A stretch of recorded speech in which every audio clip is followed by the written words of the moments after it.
una muerte natural cuando normalmente cumple el ciclo, la misma naturaleza los llama y los lleva. Pero cuando no sucede eso, sino es a manos de alguien, rompe ese ciclo. Y está en un territorio donde no se puede derramar sangre. Por eso es sagrado. El derramamiento de sangre dentro de un territorio ancestral y sagrado significa un rompimiento del ciclo natural. Por esa razón, en nuestra lógica no existe la guerra.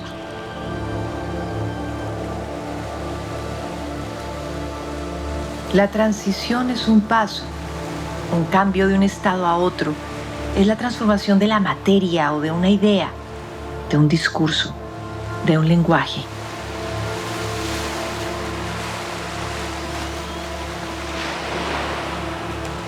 Las olas marcan una suave transición entre el océano y la tierra. En este momento de vida que transcurre, vivimos en transición. Podemos elegir entre un camino y otro. El papá de estos dos pelados que están aquí, le pegaron un tiro en la pierna y se la partieron. Y le pegaron un machetazo. Y dejaron los otros ahí tirados. Los otros que iban ahí, los embarcaron en una chalupa y los tiraron al agua, que todavía, esta es la fecha, que un marido de la señora que vive allí no apareció.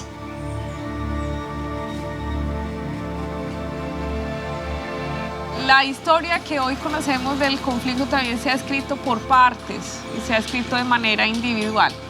Creo que este es el primer intento republicano por escribir una historia de lo que nos ocurre, de lo que ha sido nuestra historia y este conflicto de una manera más plural.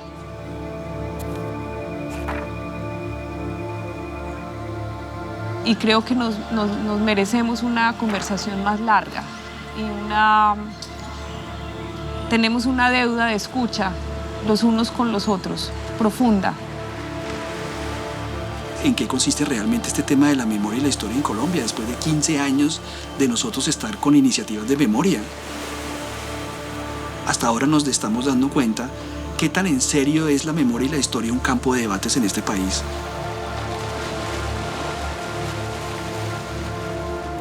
Como médico, yo siento y tengo como sustancialmente claro en mí mismo que la verdad es un remedio.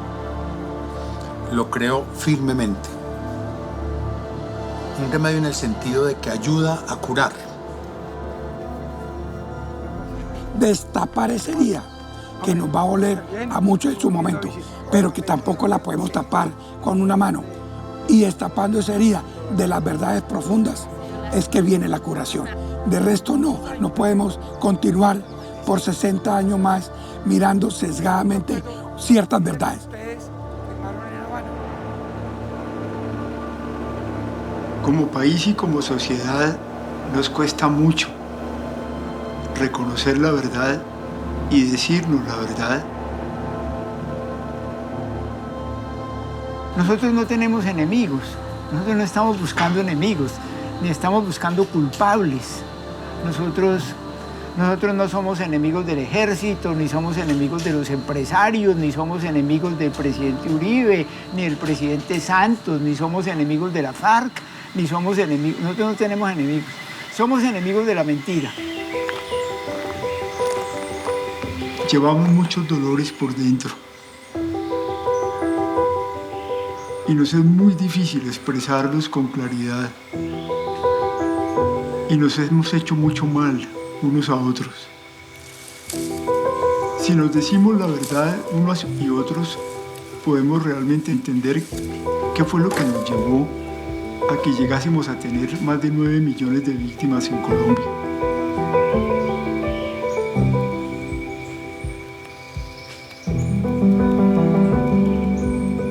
¿Por qué nos vimos entrampados en una tragedia tan profunda? ¿Y cómo podemos evitar las dinámicas que nos llevaban a eso y construir un país distinto, donde nadie se sienta señalado como enemigo.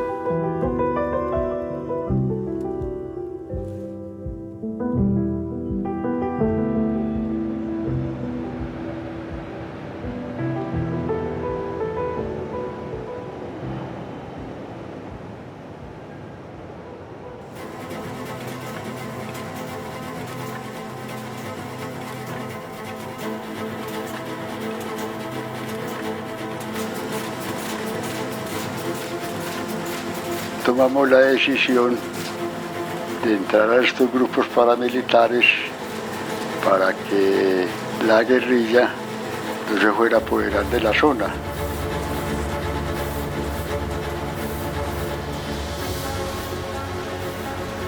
Le di muerte a un señor delante de su hijo y de su papá. Empecé a decir a mi hija que tenía un papá que era un asesino.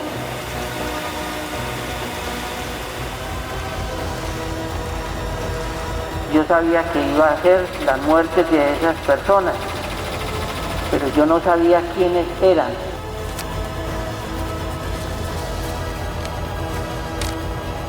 Nos convertimos en unos asesinos con uniforme.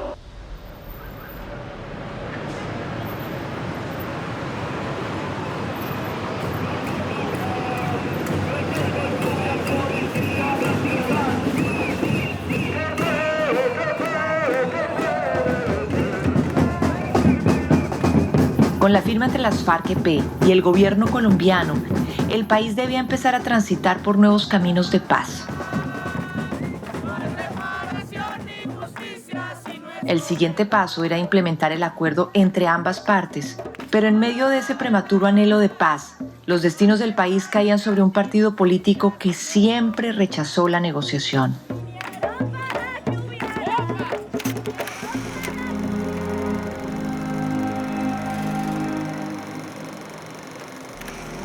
Después de la firma del acuerdo de paz, debió materializarse la esperanza de un país, la esperanza de muchos territorios como el Cauca, que veíamos la firma de este acuerdo de paz como la posibilidad real de poder avanzar hacia el fin de la guerra.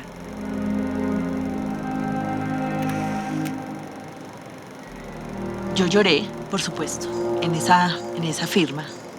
Varias veces, en varios momentos, porque era como un imposible para quienes hemos nacido y vivido toda la vida en un país en guerra.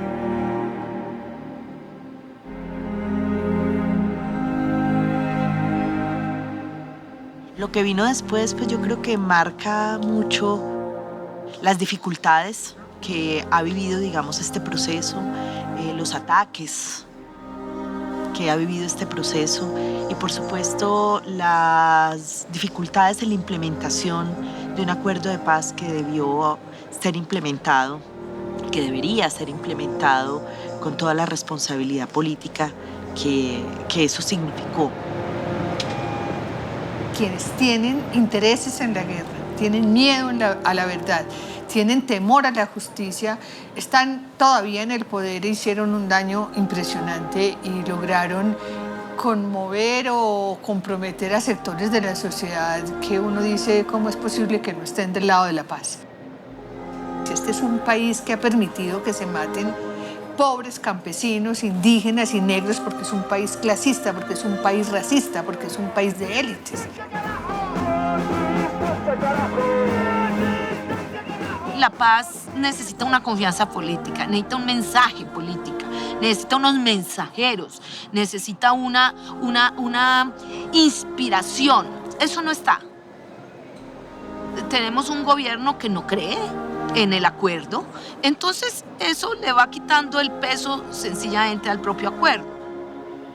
La proliferación de grupos armados en los territorios más periféricos del país ha sido fuertemente en el último año y hoy nacen bandas criminales, nacen la nueva Marquetalia, los grupos paramilitares se dispersan por toda la región, el ELN.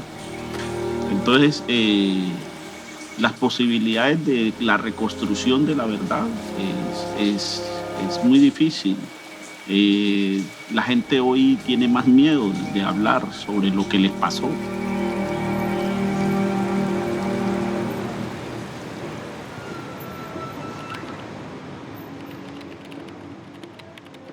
El obstáculo más grande que nos vamos a encontrar en el futuro va a ser el intento de convertir el relato histórico en un campo de batalla.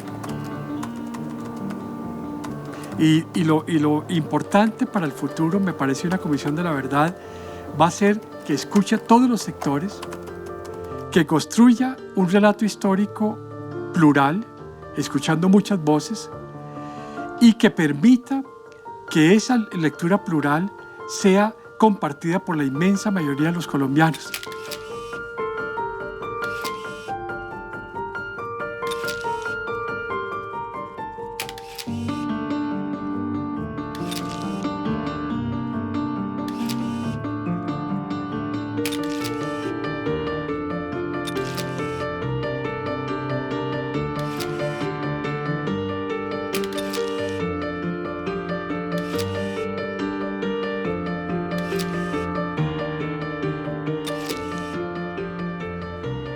Cuando se crean comisiones de la verdad, además, se abre una disputa por la verdad, una disputa por la narrativa que emergerá de ahí.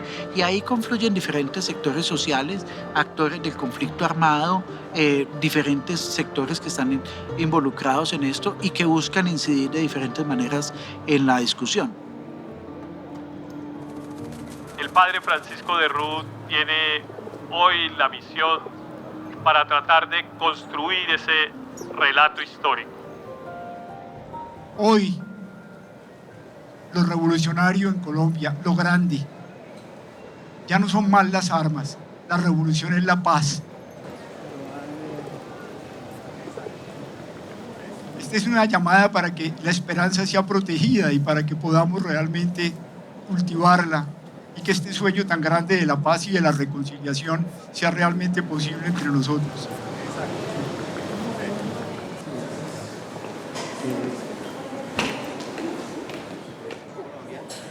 De ese plan. Señor comisionado de paz, ante ustedes hemos solicitado protección y he salido ileso de los 2 atentados.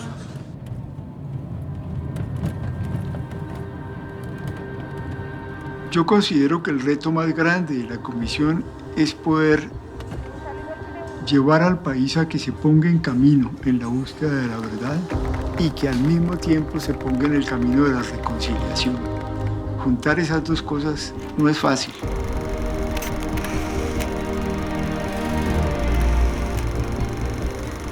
La historia de la humanidad es una historia de guerras y conflictos. Cada acuerdo de paz ha traído una búsqueda de la verdad y un camino hacia la reconciliación entre los bandos. Distintas comisiones de la verdad en el mundo entero han tenido la responsabilidad y la difícil tarea de esclarecer las razones que nos han llevado a franquear las más crudas batallas.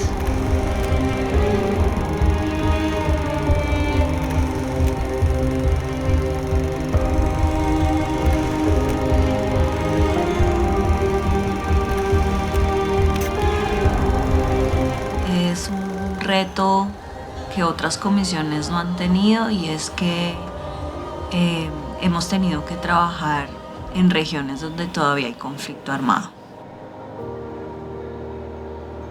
Una comisión tan grande como estas, pocas. Es decir, tenemos 11 comisionados que tienen trayectorias muy distintas, que vienen de sectores distintos, que representan, bueno, no representan, son expresión de vidas y de modelos que en el país están. Es como un país chiquito dentro de la comisión y yo creo que eso también la hace muy especial y hace que el trabajo sea muy arduo para llegar a consensos, pero al mismo tiempo que sea muy rico porque se construye desde la pluralidad.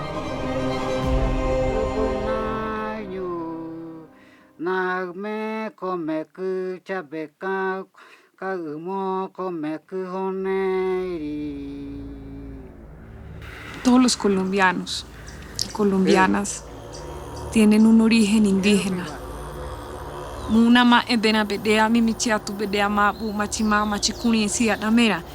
Yo hoy puedo hablar mi idioma. Ustedes se imaginan el proceso de resistencia. En Colombia hay muchas personas como yo, así, con facciones más indígenas, que no recuerdan ni su historia y que no pueden hablar desde una memoria y desde un idioma.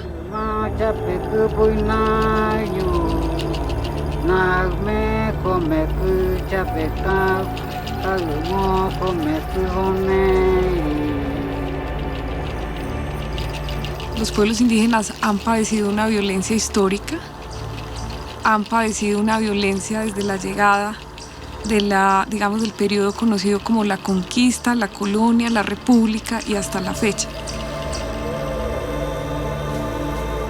Los pueblos indígenas tienen un análisis del conflicto de larga duración y un análisis sobre las causas profundas que generan un conflicto.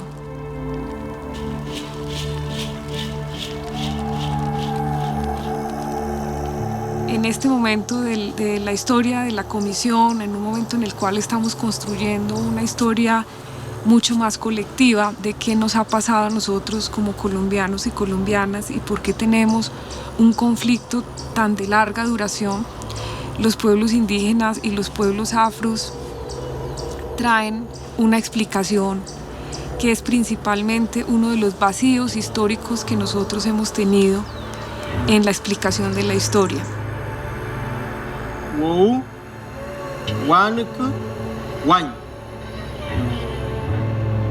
Desde el año 2019 he recogido testimonios de pueblos y comunidades étnicas en distintos lugares del país y en varios lugares donde el conflicto ha llegado, pero no el Estado en su institucionalidad civil.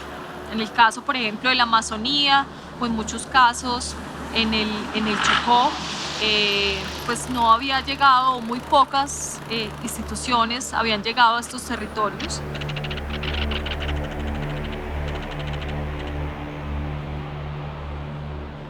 Yo creo que el tema de género viene arrastrándose y llega a la Comisión de la Verdad gracias al movimiento social. Digamos, tanto el movimiento de mujeres, el movimiento feminista, pero también el movimiento de personas LGBTI ya venían haciendo trabajos alrededor de sistematizar las violencias que han vivido en el marco del conflicto armado. Somos la primera comisión de la verdad en el mundo que tenemos un enfoque de género. Hemos visibilizado ese continuum de violencia que han vivido las mujeres étnicas sobre todo. Todos los días se asesina una mujer indígena, nace en el Cauca. Yo creo que el gran logro del grupo de trabajo de género es que exista un capítulo de mujeres y personas LGBT. Y no es poca cosa, no solo a nivel nacional. Esto es el solo hecho de que haya un capítulo de personas LGBT, es un acontecimiento internacional. Somos la primera comisión de la verdad que va a hablar de las victimizaciones de personas LGBT, que va a hablar del patrón de la violencia por prejuicio, que va a hablar de personas con VIH.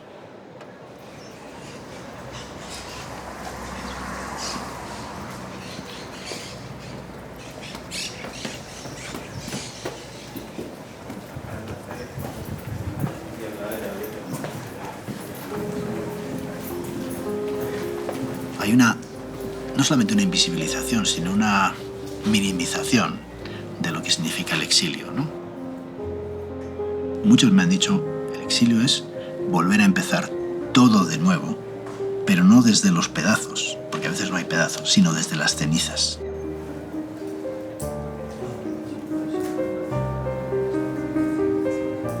Hay una historia de Colombia fuera de Colombia, ¿no? Si tú quieres conocer la historia de la Unidad de Derechos Humanos de la Fiscalía por entrar en algo institucional, tienes que entrevistar a la gente que tuvo que ser al exilio por motivos de hacer bien su trabajo. Porque esa historia está fuera. Está en Canadá, está en España, está en Suecia y nos ha contado.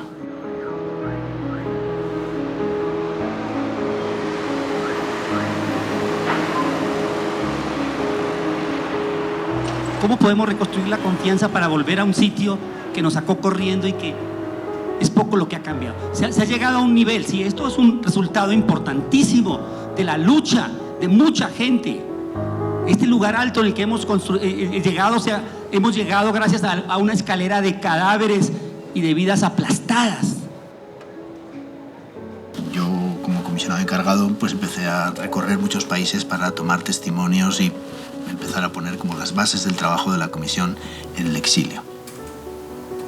Ni Carlos ni nadie en la comisión iban a creer que se iban a poder tomar 1.855 testimonios en 24 países, que se hubiesen recibido 28 informes provenientes del extranjero. Esas voces del exterior nos están sirviendo enormemente, por ejemplo, para reconstruir muy bien todo lo que fuese esa persecución y ese impacto, por ejemplo, a movimientos políticos como la Unión Patriótica, o también lo que es, por ejemplo, la persecución y estigmatización a defensores de derechos humanos, a tantos funcionarios judiciales y funcionarios públicos que también se encuentran en el extranjero. El testimonio no es una intervención terapéutica, pero puede tener efectos positivos, porque puede ayudar a la gente a dar sentido a algo que no lo tiene, al desprecio por la vida, también a rescatar historias de las cuales se habla de forma muy superficial, de una forma muy politizada.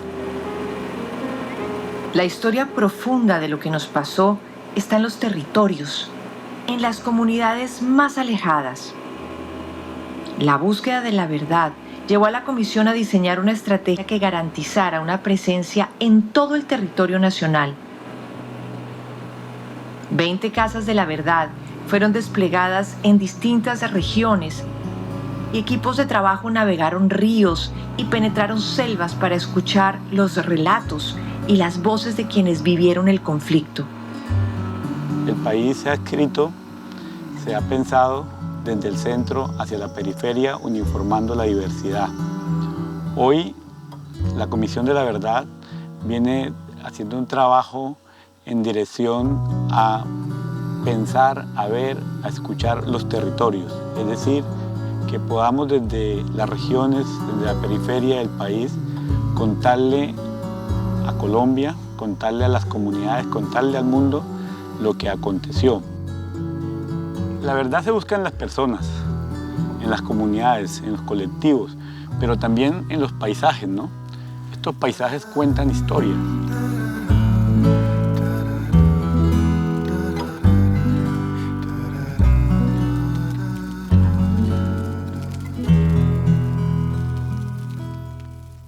También se escucha con los gestos, con los movimientos, con las expresiones que la gente narra esos dolores sufridos en el marco del conflicto armado. Y de esa manera poder conocer mejor, pero también comprender, poder contarle al país de manera más clara, explicarle al país qué fue lo que aconteció.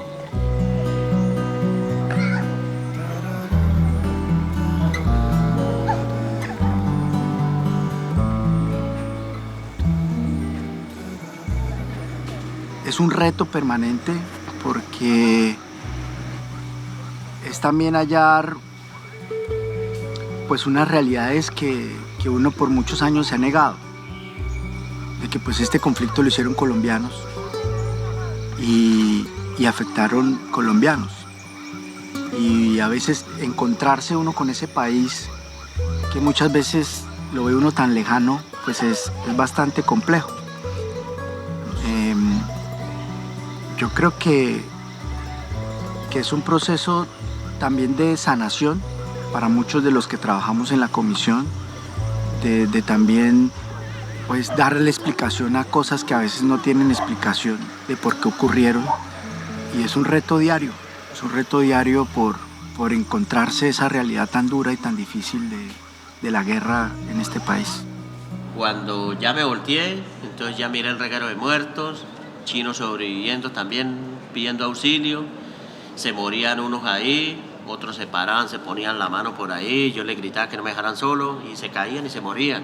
Cuando es que comienzan a matar gente y eso se escuchaba pan, tan, tan, pum, tan, no, yo dije, no, esto no es ningún ejército ni qué mierda. Si conocemos la verdad, estamos seguros de que las nuevas generaciones van a pensar dos veces si hacer parte de una nueva guerra. Nosotros esperamos que esta verdad dignifique a las víctimas, pero que también sea un camino hacia la no repetición. Que cuando se conozca la verdad, los colombianos se estremezcan y la rechacen todas las formas de violencia. Nosotros esperamos entregarle un informe al país donde los colombianos puedan identificarse, por supuesto, pero más allá puedan tomar una decisión social y política de no volver a las armas y generar un nuevo pacto social donde los colombianos, digamos, podemos construir una nación diferente, un real modelo de nación donde la guerra no sea lo principal, sino que hayan otros motivos de vivir como la solidaridad, la memoria, la esperanza.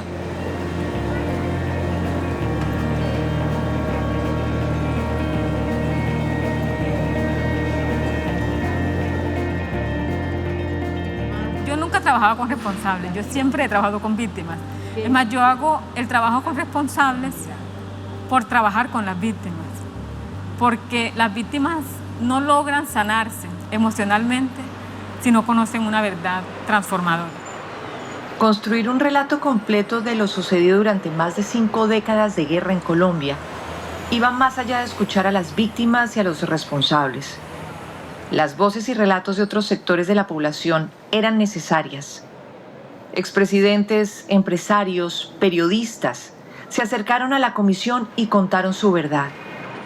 La Comisión de la Verdad les da la bienvenida y les saluda a este espacio de contribución a la verdad, al que asiste de manera voluntaria el expresidente de la República, Andrés Pastrana Arango. No puede verse la historia ni plantearse la verdad sin tener en cuenta, padre, el contexto histórico. Colombia tiene una verdad inocultable.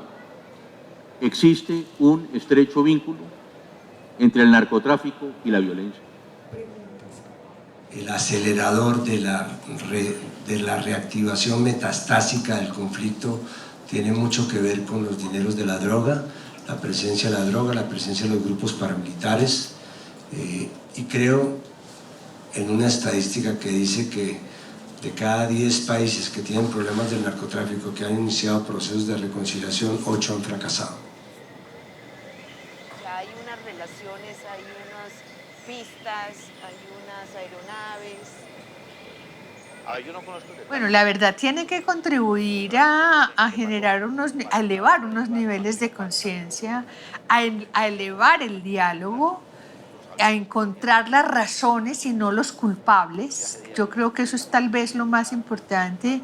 Aquí la pelea no es quién empezó esto, sino cómo lo resolvemos. Quién tiene más culpa, sino cómo avanzamos. Y eso dependerá mucho del tono en que seamos capaces de decir esa verdad. En este momento está el caso de las bombas colocadas contra el semanario Voz, en donde está inculpado el general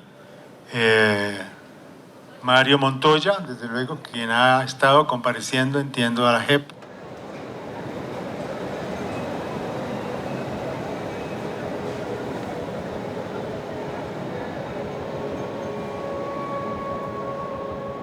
Yo creo que en la comisión hemos venido haciendo un trabajo muy intenso, muy responsable, lo más imparcial posible, y realmente ya, por una parte, hemos escuchado muchas voces.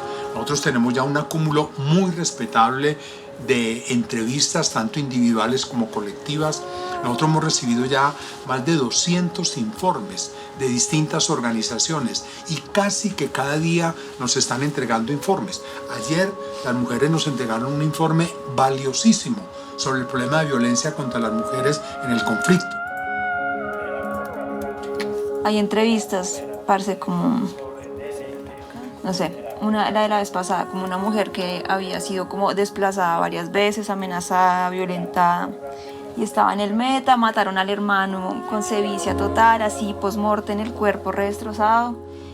Pero el momento más pesado fue cuando durante toda la entrevista ella estuvo muy fuerte, como narrando todos los hechos victimizantes, y el momento en el que fue cuando ella empezó a llorar, porque pues yo llevaba como hora y media transcribiéndola y ella narrando unas cosas muy duras, muy pesadas y muy como tranquila, pero cuando se rompe es como, uy, si se rompe ella, pues yo también, porque o sea, de verdad que es muy triste.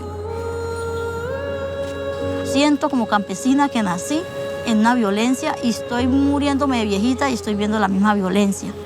Hola Francisco, viejito, ¿estás en el evento? Y es la que esperamos que con estos relatos, con esta historia que se va a conocer al país, nuestros nietos, nuestros hijos conozcan otras realidades. Que conozcan la historia pero que no la vivan, porque es muy duro vivir la historia que uno la ha vivido.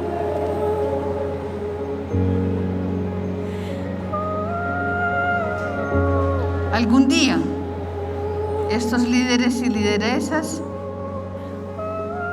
serán reconocidos, no solamente por la sociedad, sino también por los gobiernos. Hablar de los 18 falsos positivos. Yo creo que ese fue un espacio donde el gobierno tal vez creía que así de esa manera nos iba a acabar, pero creo que nos sentimos mucho más fuertes con esas cosas que hicieron allí. La tarea que nosotros estamos haciendo es poder descubrir cómo es que funciona ese mecanismo del conflicto para poderlo develar, mostrárselo al país y llamar, digamos, a la sociedad civil a que rodee el proceso y a que rodee, digamos, todo eso que nosotros estamos señalando para que efectivamente surjan cambios y transformaciones de fondo. Pero eso no es de corto plazo. Hay un proceso de paz, hay unos diálogos, hay un proceso en que se debe hacer justicia y claridad de las cosas, y en este momento no hay muchísima impunidad. Entonces, esto es lo que estamos haciendo el día de hoy, aclarando, que nos ayuden a aclarar a muchos seres humanos que están el día de hoy aquí, que no saben dónde están sus seres queridos. Y los impactos más duros fue la separación de las familias que quedaron completamente abandonadas en el municipio y en el terreno del departamento del Meta. Rostros de sus paisajes y que se vieron pues profundamente afectados por esta problemática de la desaparición forzada y de las ejecuciones extrajudiciales que se presentaron pues en este par de municipios de Vistahermosa y Lejanías. Todas las voces de todas las víctimas, de todos los lados, tengan un espacio en los procesos de diálogo social. Que más allá del informe, la gente se sienta invitada, ¿no?, en igualdad de condiciones a unos espacios donde esas personas, llámese empresario, llámese víctima, llámese pueblos étnicos, puedan decir lo que quieran decir sobre lo que nos ocurrió, que nosotros también podamos preguntarle en igualdad de condiciones a cada uno de ellos qué vamos a hacer para que esto no se repita.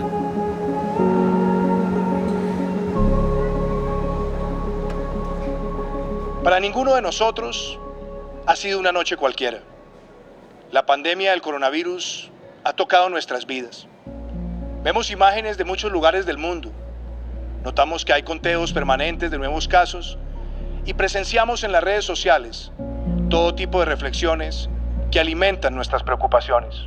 Esto nos va a implicar pues posteriormente ver cómo reprogramamos nuestro trabajo, pero pues va a implicar irnos a trabajar a las casas y por teletrabajo pues estar como muy coordinados.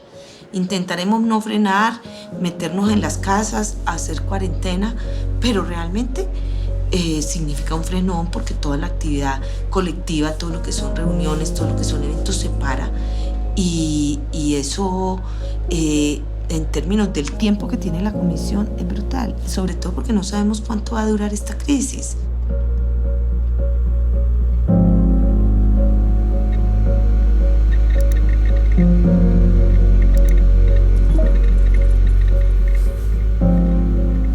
Cuando nosotros recibimos las primeras noticias sobre el crecimiento del contagio en el país y las medidas de cuarentena que se comenzaron a determinar, necesitamos hacer un plan B, un plan de contingencia. Y ahí pues ya digamos a nivel institucional la comisión comenzó a orientar sobre un conjunto de medidas. Por ejemplo, poder hacer entrevistas individuales virtuales, para eso habilitar pues todos los mecanismos, el consentimiento informado, la distribución de las salas, garantizar la confidencialidad de la información. Dijimos hagamos un cambio Intensificamos entonces el trabajo de transcripción y etiquetado de las entrevistas que iban pues a un ritmo, pensado a un ritmo como más paulatino. Nos volcamos en esa actividad de revisar qué teníamos, de transcribir, etiquetar y empezar pues como a organizar toda la información para la investigación.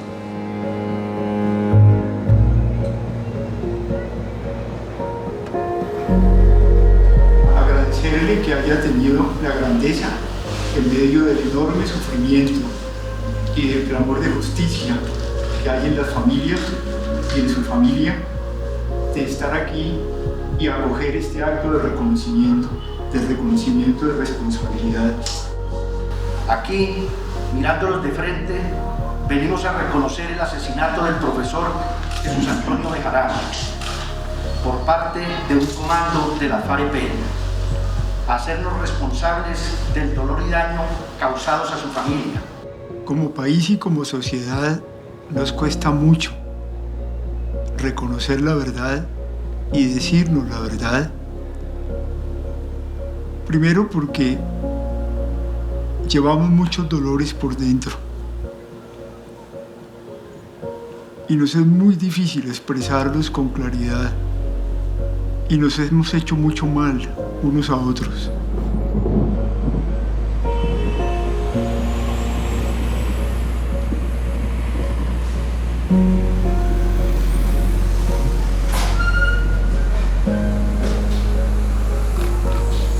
Reconocer nuestros errores nos hace verdaderamente humanos y le devuelve un sentido profundo a nuestra vida.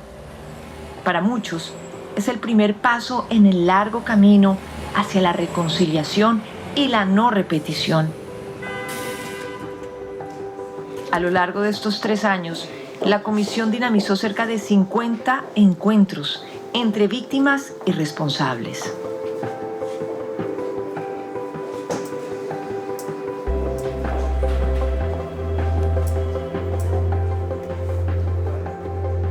Estoy apostando a la paz. Soy una persona que no guardo rencor ni odio. Sé que el odio esclaviza. Terminamos haciendo cosas, terminamos haciendo prácticas similares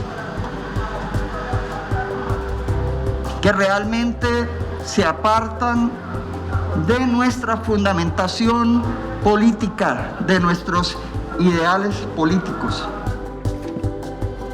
Lo que nosotros tratamos es que la disposición de diálogo y de escucha se pudiera, digamos, desarrollar, y creo que el ejercicio ha contribuido a que se digan las cosas de forma franca, de forma sincera, y lo decimos a pesar de que no se comparta lo que se dice, pero se respeta la opinión y se respeta también las formas como se plantean las cosas, ¿no? Y creo que aquí se han desarrollado preguntas, se han desarrollado también explicaciones. Pues el tiempo nunca va a ser suficiente, pero creemos que estos ejercicios también tienen que ser el principio de un proceso que tiene que continuar en otros diálogos, en otros escenarios, y que esto también lo pueda conocer la sociedad en su conjunto.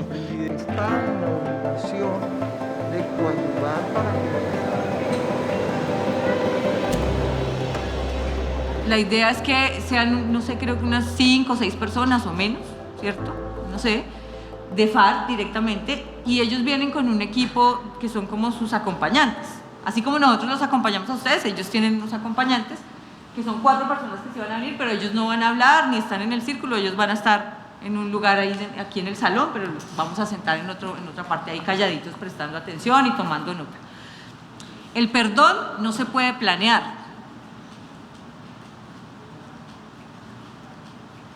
El perdón no se puede decretar, ni escribir, ni obligar.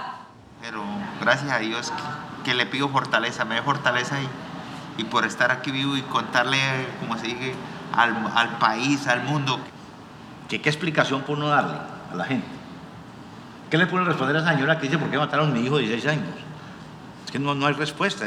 Es algo que ni nos lo respondemos nosotros mismos. Fueron de esas circunstancias que se dieron de decisiones que sean al calor de ese contexto, equivocadas, que rayan en contra de la ética y del ser nuestro, del ser revolucionario. ¿Cómo vamos a explicar nosotros, desde las FARC, por qué hicimos eso? Nada nos hace crecer más que reconocer con toda tranquilidad lo que somos y compartirlo con sinceridad con los demás. Y esto a nivel personal y a nivel colectivo. Y no tener miedo a reconocer las responsabilidades en que hemos incurrido, los errores que hemos hecho, el mal que le hayamos podido hacer utilizando nuestra libertad a otros. Estamos aquí en este día ante Colombia y ante el mundo. La Comisión para el Esclarecimiento de la Verdad, la convivencia entre los colombianos y la no repetición, con profundo respeto, abre este escenario a las víctimas del crimen que más rompió y dividió a los colombianos. Llegan aquí esas víctimas por voluntad propia, por grandeza humana, como decía Marta, por amor por este país, a encontrarse cara a cara con quienes fueran sus secuestradores. Fui secuestrado en 1989 y durante mi cautiverio estuve un tiempo amarrado. Después de mi secuestro, a mi familia la persiguieron. Tuvimos 15 secuestros. Para decir que no estuvimos de acuerdo en ningún momento con este proceso de paz que se armó. Pues estoy aquí para decir que esto tiene que continuar, desafortunadamente, como lo armaron, tiene que continuar. Ellos no pueden regresar a las armas. Ustedes no pueden volver a las armas. Yo he perdonado para no seguir envenenando mi espíritu y no seguir generando odios ni rencores, para buscar en medio de la reconciliación, buscar la paz que merece este país.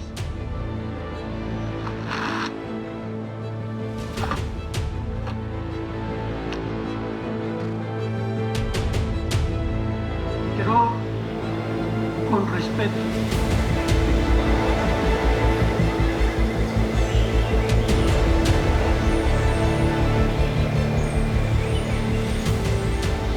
este acto de hoy, que es un momento ritual de un proceso largo de preparación, está dedicado al reconocimiento por parte de los responsables del asesinato de la hermana Yolanda Cerón Delgado. Al mediodía, 6 disparos acabaron con su vida. En la familia reinó la confusión, desesperanza y sin duda el terror. Quedamos a la deriva, sin faro. Cuando la voz de un líder social se apaga, y lamentablemente de esta manera, los colombianos perdemos la posibilidad de fortalecer nuestra democracia. Un líder social es el que reivindica derechos. Un líder social es el que cohesiona a la comunidad.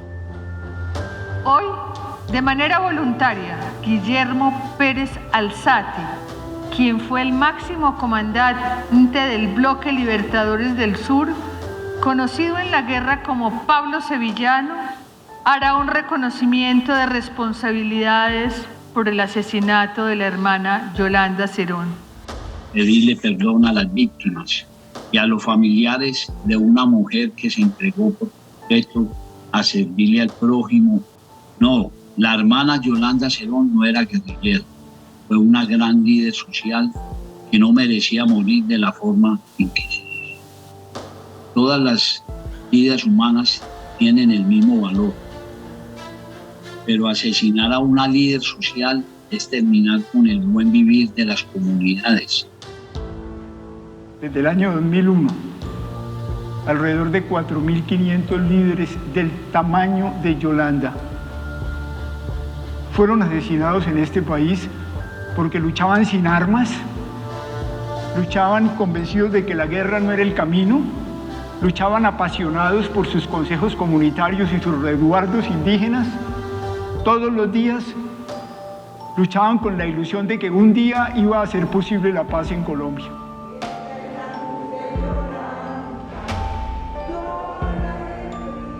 Yo creo que se cruzan muchas emociones. Yo creo que una es de satisfacción en medio de las dificultades de hacer la tarea y de hacerla desde el alma, no desde un libreto, no desde una comprensión solamente del mandato o del decreto, sino sentir que lo hacemos, sentir que lo que hacemos no alcanza para todo lo que hace falta, pero también sentir que esto le hizo sentido a la gente, le hizo sentido a las víctimas, le hace sentido a los responsables, le ha hecho sentido a las instituciones, le ha hecho sentido a las organizaciones, que la verdad es importante. Y ha tenido sentido porque ha puesto el diálogo en la mitad, como una herramienta para la construcción, no para la construcción de pensamiento igual, sino para la construcción desde la diferencia. Entonces, por lo menos estamos apostándole a que si aún no podemos reconciliarnos, aún no están las condiciones para perdonarnos, escuchémonos, comprendamos la realidad del otro, las verdades que tiene el otro, y no en un acto justificatorio de la guerra, no en un acto de quitarle el rol de responsables a los responsables, pero sí en una absoluta decisión ética, política e histórica de darle fuerza al ser humano que habita en todos.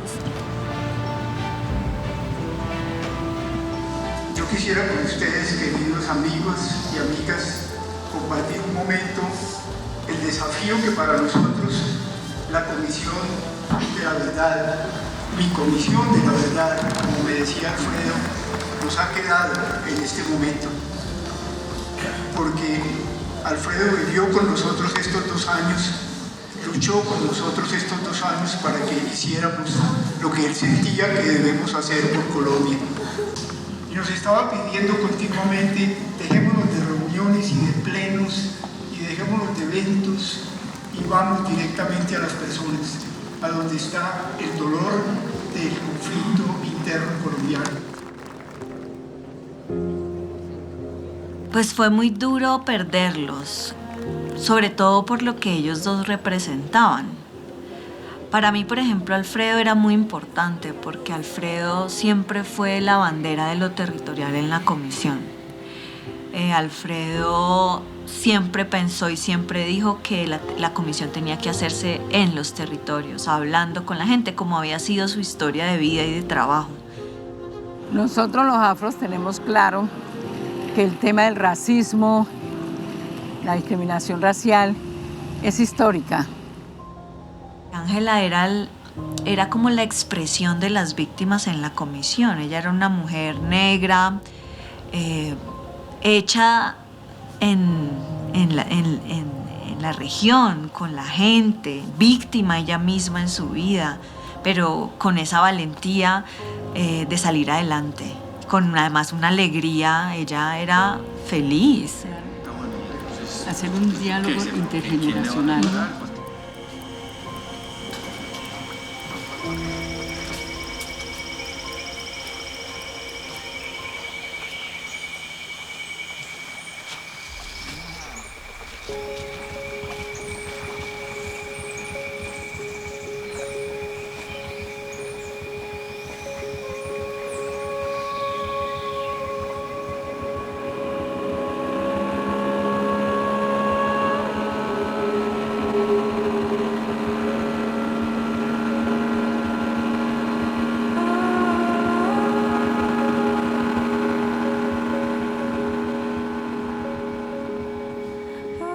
Otra gente puede, es decir, continuar, digámoslo, en labores de esclarecimiento en relación con ese hallazgo magnífico, o que la comisión dejó planteado, digámoslo, algunas rutas en materia de reconocimientos, pues que la red de aliados también se meta, es decir, en esas tareas.